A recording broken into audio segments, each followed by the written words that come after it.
इस वीडियो में हम आपको बताएंगे कि खनन के बाद बंद पड़ी खदान का उपयोग कैसे किया जाता है। क्या आपने कभी सोचा कि खनन परिवर्तित क्षेत्र में माइनिंग होने के बाद उस जगह का क्या होता है? क्या वह वैसे ही खाली पड़ी रहती है या उसका कोई और तरीके से उपयोग किया जाता है? नियम के अनुसार उस बंद खदान और उसके आसपास के क्षेत्र को खदान संचालकों को वन विभाग को वापस करना होता है। मतलब उस बंद खदान पर फिर से वन विभाग का अधिकार हो जाता है, जहां विभाग द्वारा उस जगह को हरित क्षेत्र में बदला जाता है। पार्क, जलाशय, जिम और इको टूरिज्म साइट के रूप में उस जगह को विकसित किया जाता है। इसका उदाहरण है प्रदेश के 3 खदान क्षेत्र, जहां माइनिंग बंद होने के बाद उस खदान क्षेत्र को वन विभाग को वापस किया गया। पहला है भिलाई स्टील प्लांट, जिसको कुल 1106.97 हेक्टेयर क्षेत्र खनन के लिए आवंटित है।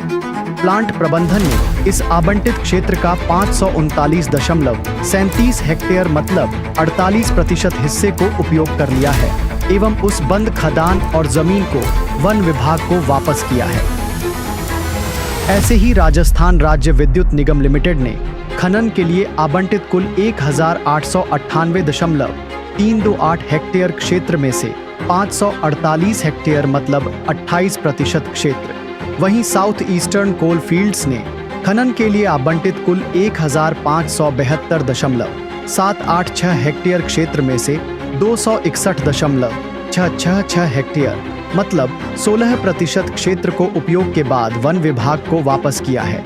इससे आप सभी को स्पष्ट हो गया होगा कि खनन के बाद बंद खदान और उसके आसपास के क्षेत्र पर पुनः वन विभाग का अधिकार होता है और उस क्षेत्र में पुनः हरियाली का आगमन होता है। अब आपको बताते हैं कुछ ऐसे उदाहरण जहां खनन के बाद बंद पड़ी खदानों का वन विभाग ने कैसे उपयोग किया और कैसे वहां हरियाली लाकर उसे लोगों की पसंदीदा जगह बना दिया। मेरा नाम सौरभ बाके है। मैं इस जामुल लाइमस्टोन माइंस में एज ए माइनिंग जियोलॉजिस्ट कार्यरत हूँ। और जैसे कि आप देख रहे होंगे, हमें सीमेंट बनाने के लिए सबसे महत्वपूर्ण है हमारी रॉ मटेरियल, जो कि हमें इस माइन से मिलता है।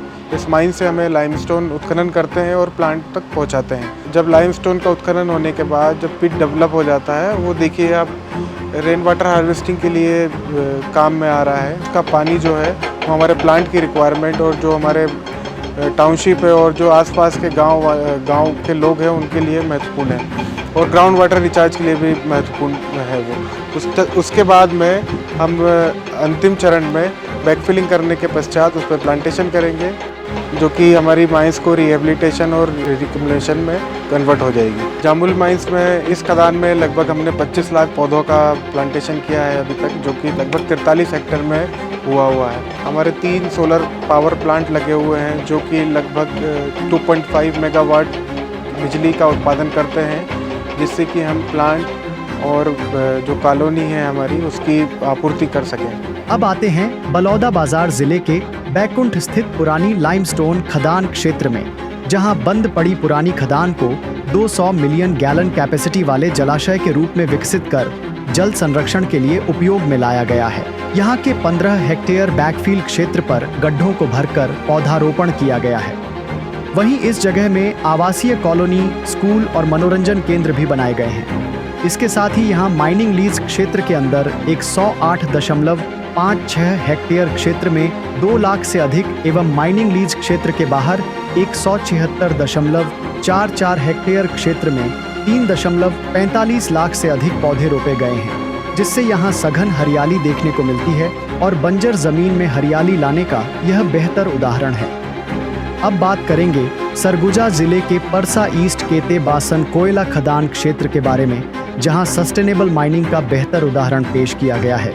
यहां खदान संचालकों द्वारा 9 मेगावाट का सोलर पावर प्लांट लगाया गया है, जिससे मिलने वाली ऊर्जा का स्थानीय क्षेत्रों में उपयोग हो रहा है। वहीं भूमिगत जल प्रबंधन को बेहतर बनाने के लिए तालाब बनाए गए हैं, जहां जल संचय होता है।